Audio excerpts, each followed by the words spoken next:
Psychology of people who hate small talk. What if I told you that your intense dislike of small talk isn't a character flaw?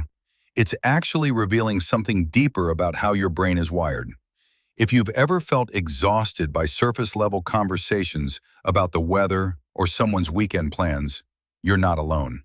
Today, we're diving into the psychology behind why some people genuinely can't stand small talk. Before we begin, a quick note. This content is for educational purposes only and is not a substitute for professional psychological advice or diagnosis. If you have concerns about your social well-being, please consult a qualified mental health professional. Let's start with what's happening in your brain. Research in social psychology shows that people process conversations differently based on their need for cognitive stimulation. Some individuals have what psychologists call a high need for cognition.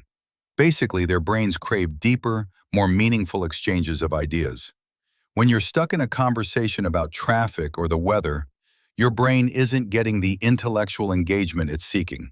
It's like being hungry and being offered an empty plate. The conversation isn't feeding that need for substance, which creates a feeling of frustration or even exhaustion. Now, personality plays a significant role here. While it's a common misconception that only introverts hate small talk, the reality is more nuanced. Research shows that both introverts and extroverts can dislike superficial conversation, but for different reasons.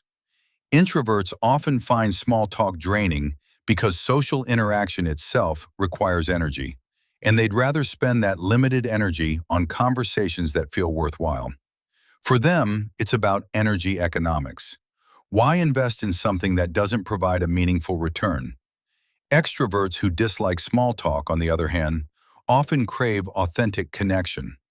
They want to really get to know people, and surface-level chat feels like a barrier to that genuine human connection they're seeking. There's also a philosophical element worth exploring.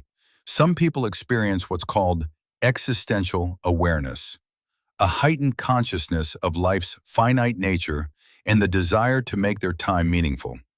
If you're acutely aware that we have limited time on this planet, spending it discussing mundane topics can feel almost painful. This isn't about being pretentious or thinking you're better than others. It's about a genuine psychological need to engage with ideas, emotions, and experiences that feel significant. Here's where it gets interesting. Even though small talk can feel meaningless, it actually serves an important social function. Anthropologists and social psychologists have found that small talk acts as a social lubricant.